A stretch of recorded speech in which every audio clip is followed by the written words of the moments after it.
This is Witch Nikki. And I thought that it would be nice to start right here in my rye.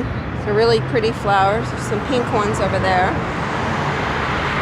And I like these lavenderish colors right here. I like these.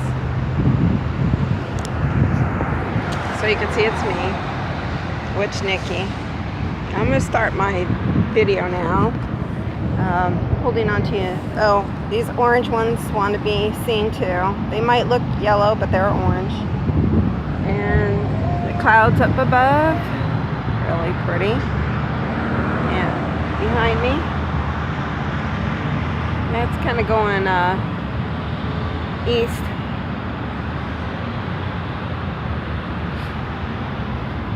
This is going west. Well, I like these flowers.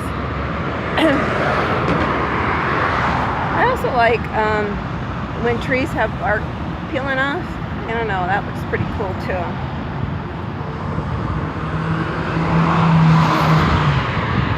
It's Thursday. Not a lot of traffic, but enough. So I do have to be careful along this area because of that pathway has a lot of driveways in and out. So if I suddenly go down like that, it's because I'm steadying myself to pass over. So just to let you know why I go from here to here.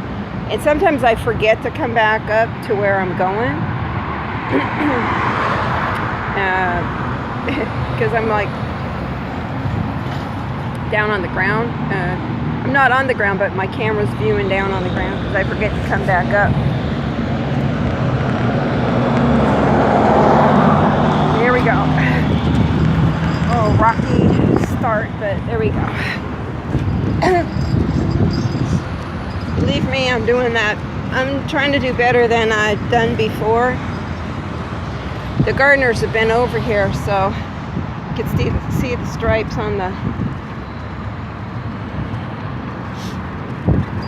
lawn there. At least they didn't hack down those little spiky plants. I don't know if you noticed last time, but they cut them all down to round little turfs. And now they're starting to grow up again, so they're looking pretty. So you can still see the burn.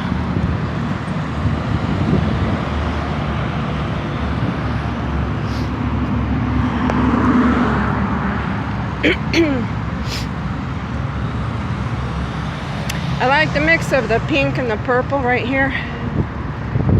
That's nice.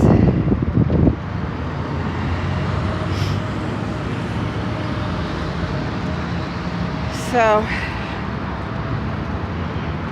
I was just thinking about stuff like I do.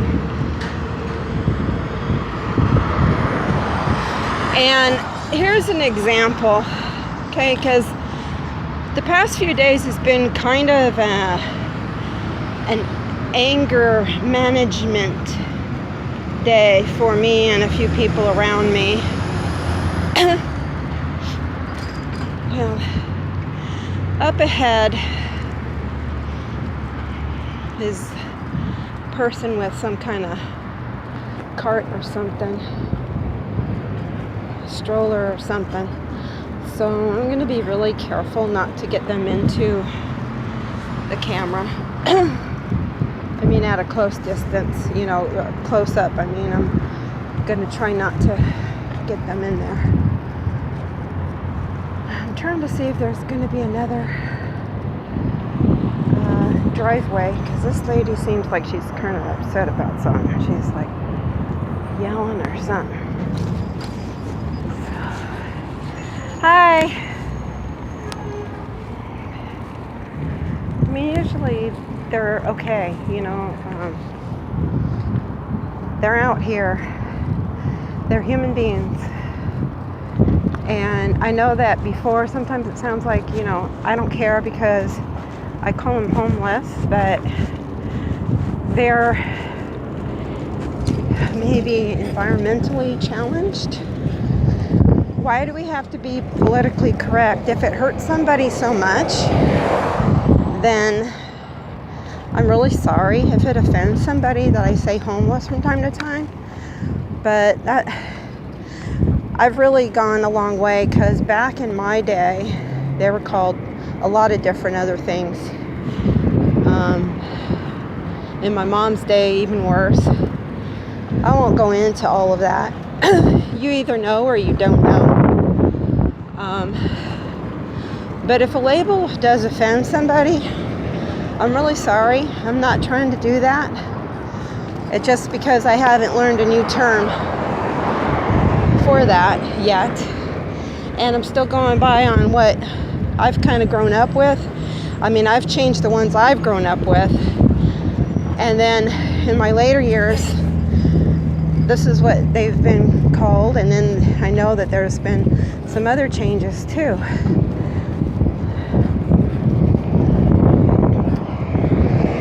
Domestically challenged, I suppose.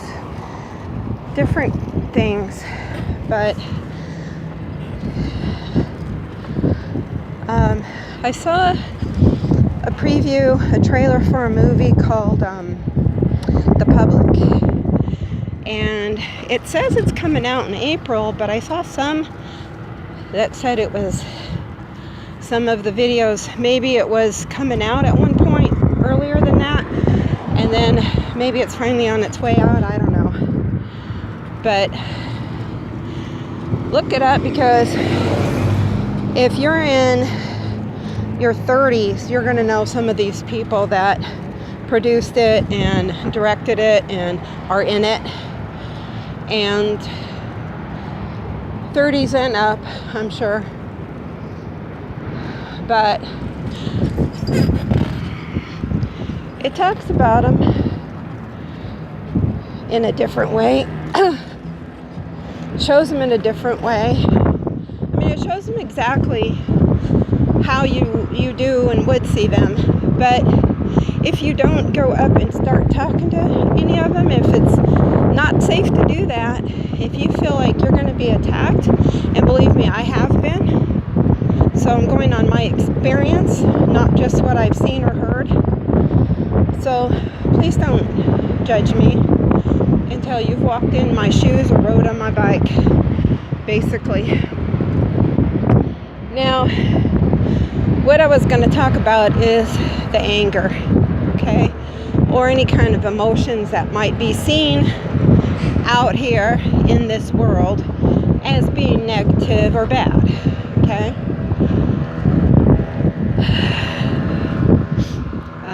I'm going to be getting close to the truck here. Ride bicycle 3.35 miles. It took you 30.0 minutes. Your speed is 6.2 miles per hour. Your pace is 10.8 minutes per mile and burned 148.8 calories.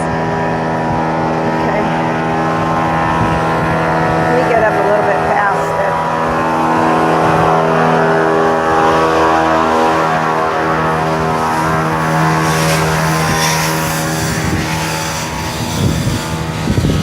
I know it's loud because I was talking to somebody on the phone the other day while I was passing by, talking to my friend on the phone, and he said, "What is that noise?"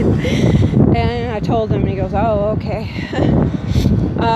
Anyways, this morning I had on a pair of flip-flops or go-aheads or whatever you want to call them. You know, they're just to wear around the house or outside or when you go to the beach and stuff like that. So, because in the morning I don't like putting on my shoes right away, but I do like having something on my feet when I go outside.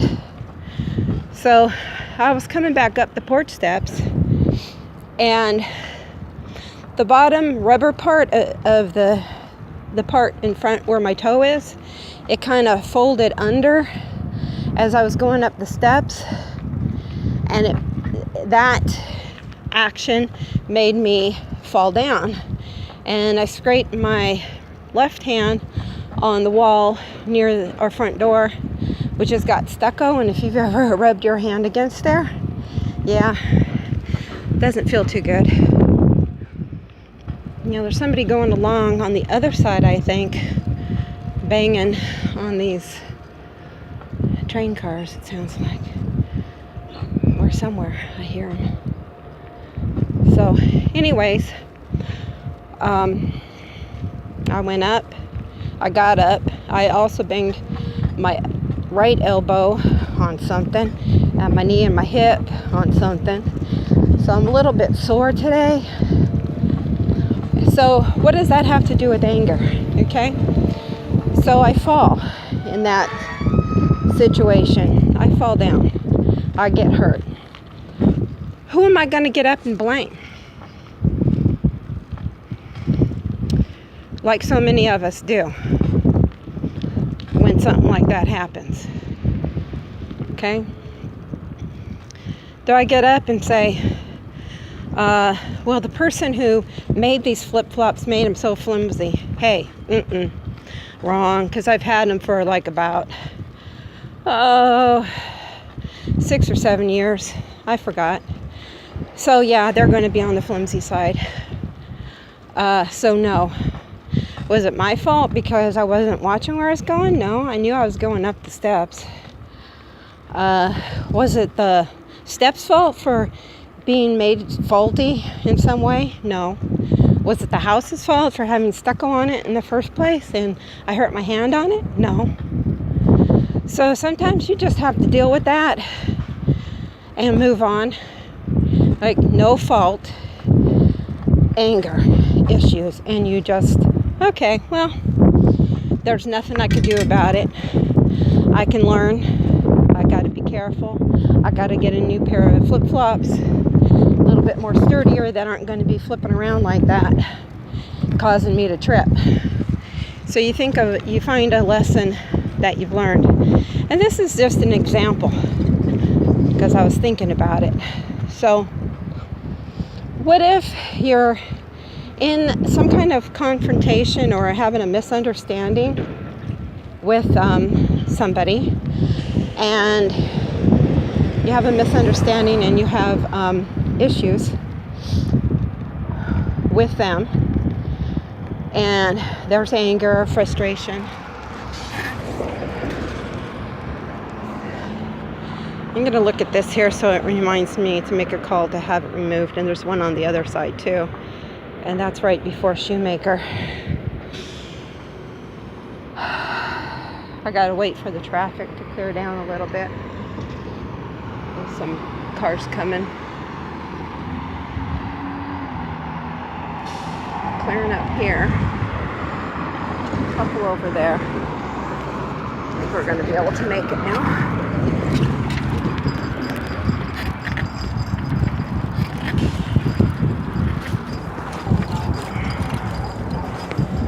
Sorry.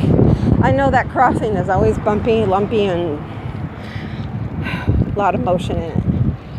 You're going over the railroad tracks and trying to get across without getting hit by possibly a car coming on that didn't watch where it was going. Because I am watching. So anyways, person A and person B was having a conversation. And maybe both of them are feeling a little uncomfortable, and maybe both of them are not really too close to each other physically, spiritually, emotionally. Maybe they're in the same room, so that would be physically that they are close. But maybe the two of them are not mentally or spiritually close. So you have an affinity gap there between the two. And so that's one possibility where you're going to have a misunderstanding, miscommunication type thing going on there.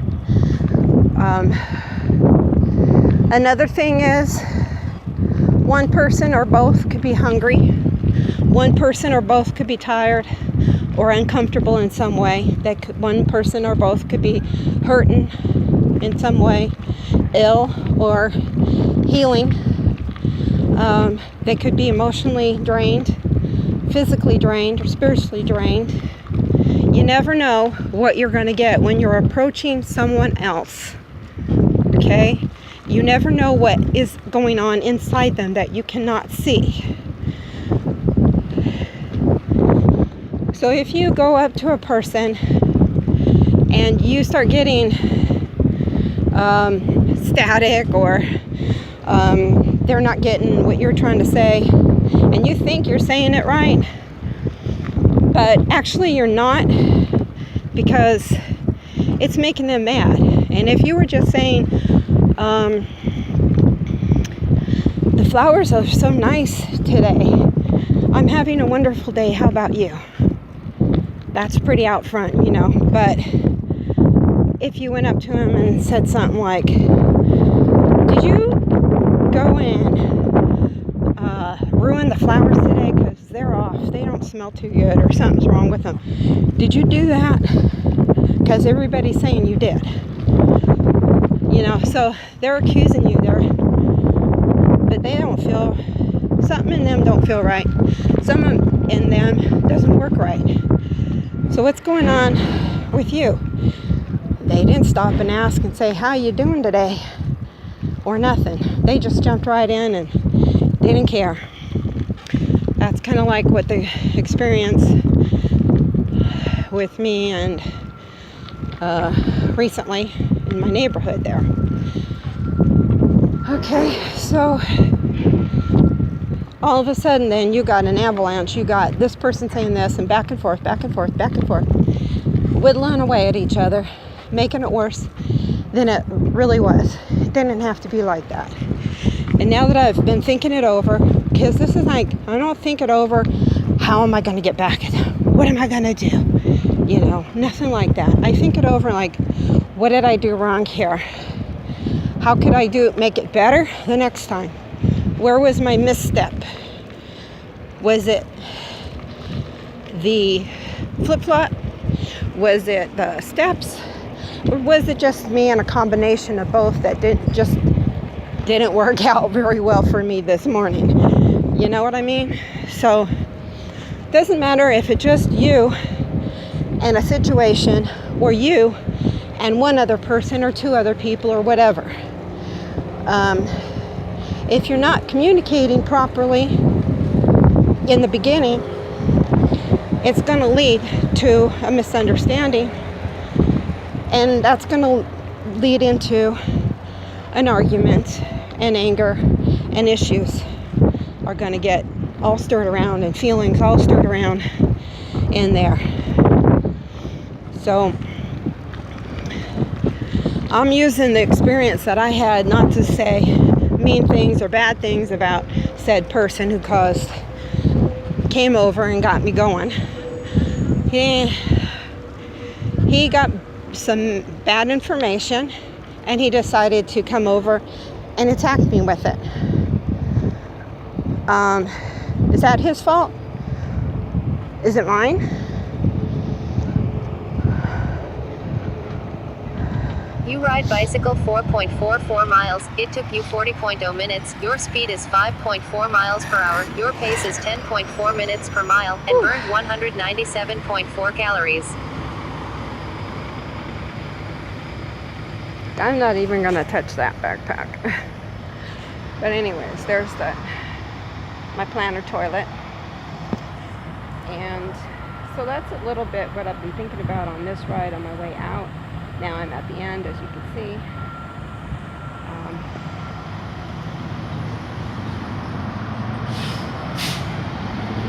I'm just going to pause here for a moment. Okay.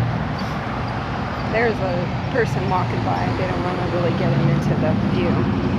So I try to hold my phone down right there to kind of just write in my thing, because then people just think I'm talking to somebody. They don't know what I'm doing. But I don't go out looking like, oh my gosh, look at those people, look at what they're doing, and I'm going to take a video of it. So, yeah, when you're in a conversation with somebody and you want to be understood, start it off with knowing first in your head, what is our affinity level? Do I have a good affinity with this person? If one or two of you are lower in your affinity toward each other, like you're too far away, or you haven't seen each other and talked to each other for a long time, or you're not spiritually or mentally connected, you're going to have a distance between your affinity there. And so next is also your reality about things. The reality of the scenario about me going up the steps today. The reality was, what I could look at is that my flip-flop was a little bit too soft, and when I went up the steps it kind of tripped me up there. That's the reality of it. That's my reality of it. Somebody else might have just think, wow, look at her, she's so clumsy, you know, but that's their reality from their perspective. So everybody sees something in a different way. So you could try to get people to understand it your way, but if they're not going to see your reality on stuff, there's going to be an argument. And communication, it goes two ways. You say something, express it, make sure that the person understands it and is receiving it, and sending back, like, I did not trip up there because I'm clumsy. I tripped because my shoe got caught on the steps. Oh, okay, your foot got, I see, your shoe got caught on the steps and then you tripped up. Is that what you're saying? Yes, that's what I'm saying. You have a clear understanding of each person. One person's reality becomes the other person's reality, because then they see it in your way. They believe you because you have good affinity with them. So then that reality moment is going to coincide. But if you had a different reality and the person didn't see you and you just told them, I tripped up the steps, then they would say, why are you being so clumsy? Why don't you pay attention to what you're doing? So you see how that could go. So yeah. So once you have all of those, you're going to have an understanding between the two of you, having a conversation, having, and trying to get a understanding between the both of you. So